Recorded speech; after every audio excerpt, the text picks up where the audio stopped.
Alors, les avantages et les inconvénients. Volontairement, je n'ai pas fait une liste des avantages et une liste des inconvénients. Il y a des actions qu'on se doit de faire dans ce métier-là, en amont, pendant, voilà, dans tout le processus. Et je crois que chaque élément a des avantages et des inconvénients. C'est plutôt dans cette veine-là que j'avais envie de vous partager les choses. La première chose, il faut se former.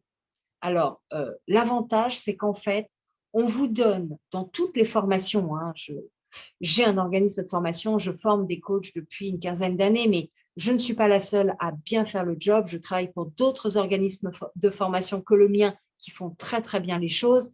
Je vois certains d'entre vous qui d'ailleurs viennent d'autres organismes de formation où ils m'ont vu animer. D'autres viennent de chez moi. Certains, je ne vous connais pas du tout. En tous les cas, je forme des coachs depuis une quinzaine d'années maintenant.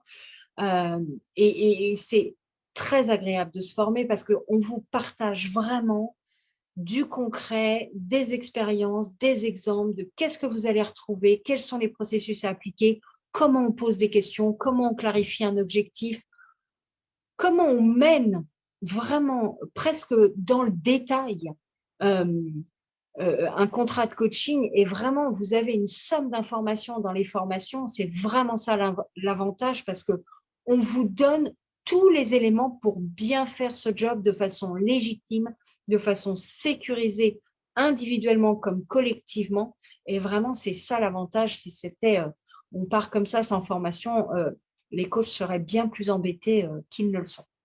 L'inconvénient, c'est que c'est une conviction personnelle. Je sais que sur le marché, il y a d'autres convictions. Je crois profondément qu'on ne peut pas se former à un métier d'accompagnement comme celui du coaching en 10 jours top chrono. On ne peut pas non plus se former euh, à ce métier juste avec des tutos.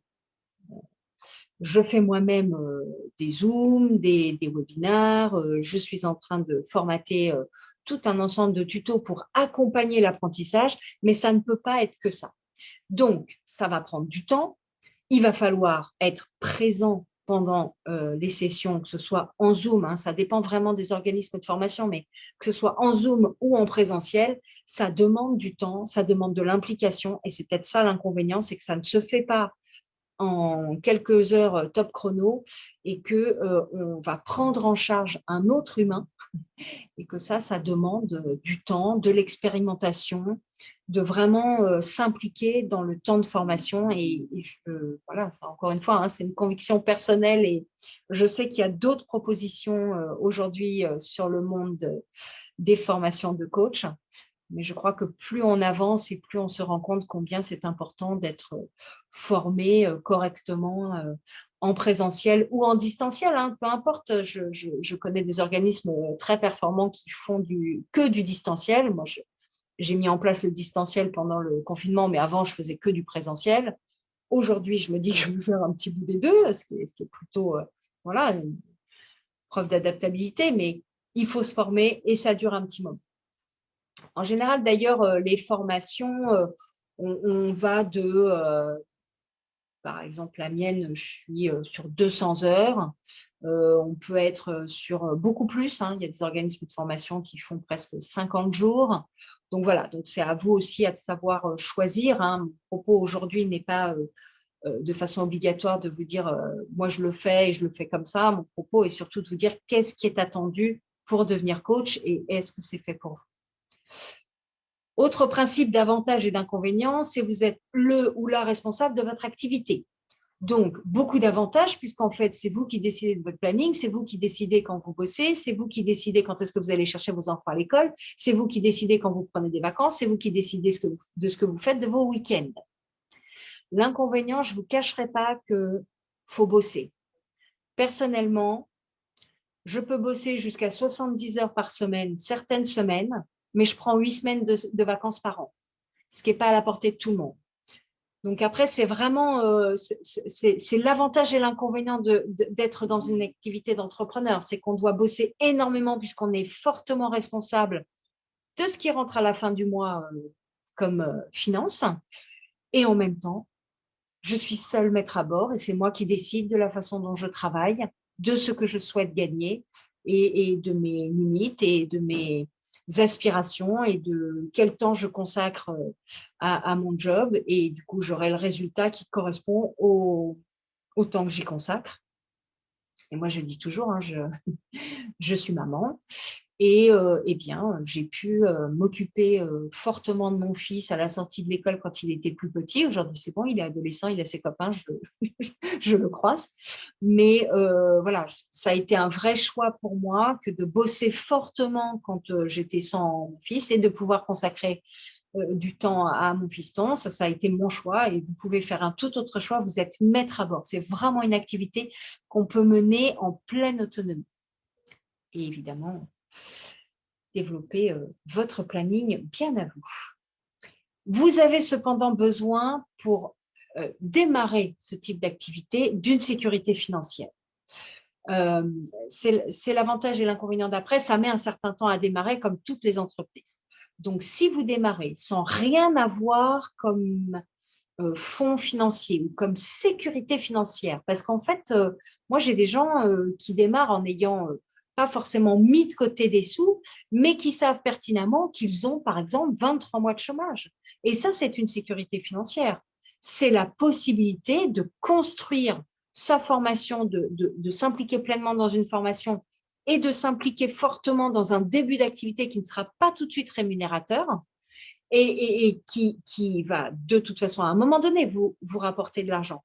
Mais il y a vraiment cette idée que vous ne pouvez pas poser votre dème un beau matin, ne pas avoir le chômage et n'avoir rien devant vous et démarrer une activité ou même une formation. Il vous faut forcément une sécurité minimum financière. C'est très important à imaginer et aujourd'hui, il y a des gens qui ne démarrent pas parce qu'ils n'ont pas de sécurité financière, mais qui ne la construisent pas pour finalement démarrer une formation et cette activité-là. Donc, c'est vraiment un point essentiel pour devenir coach, mais presque, je dirais, pour devenir entrepreneur. Ce n'est pas seulement le métier de coach, d'avoir soit organiser sa sécurité financière avec, je sais pas, voilà, un pôle emploi, organiser sa sécurité financière avec un boulot pour manger, et il n'y a pas de honte à ça. Hein. Je trouve que voilà, les boulots alimentaires n'ont pas toujours bonne réputation, alors qu'en fait, c'est une pierre pour nous permettre de faire plus tard le métier et la vie professionnelle que l'on souhaite. Ou alors, vous avez un peu de sous de côté, vous avez négocié avec votre ancien employeur et vous avez voilà, il y a un parachute qui n'est pas toujours doré, hein, qui est, voilà, mais qui est un minimum sur lequel on peut s'appuyer. Et vous avez vraiment besoin de cette sécurité-là financière pour faire sereinement des formations et commencer votre activité. Vous devez prendre un temps pour vous développer et ça, c'est aussi un des éléments qui peut être difficile à accepter, mais comme toute entreprise, demain, vous ouvrez une boulangerie dans votre quartier, comme il y en a déjà 5-6, forcément, elle ne va pas marcher du premier coup, elle ne va pas fonctionner, tout le monde ne va pas venir dès le premier jour de votre ouverture.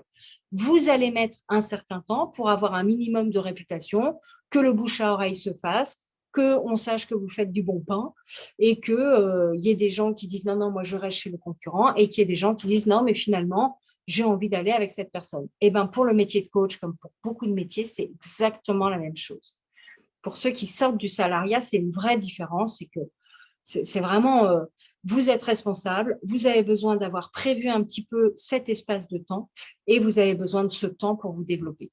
Généralement, à la fin d'une formation, moi je dis toujours, vous avez 2 ans où vous n'allez pas gagner énormément et que vous allez investir énormément d'énergie pour développer votre activité. Moi, j'ai souvent exprimé que les premières années, j'ai tout réinjecté. C'est-à-dire que je gagnais de l'argent et je réinjectais pour faire un salon, pour faire une pub, pour m'offrir un peu de LinkedIn payant, un peu de Facebook payant, vraiment, le démarrage, et en plus, je vous parle de ça, on n'avait pas tous les outils qu'on a aujourd'hui, donc on faisait énormément de salons, on louait des salles pour faire des présentations en présentiel. Aujourd'hui, votre présence ici est la preuve qu'on peut faire des présentations de façon beaucoup plus économique qu'à l'époque. Bon, je vous parle de ça, voilà, ça fait 20 ans que je suis en activité, donc c'est vrai qu'il y a 20 ans, déjà personne ne connaissait fondamentalement le coaching à part les sportifs de haut niveau. Donc on avait tout à construire et tout le chemin à ouvrir. Mais voilà, mais ça n'empêche qu'encore aujourd'hui, il faut prendre un temps pour se développer et ça fait vraiment partie des inconvénients de ce métier.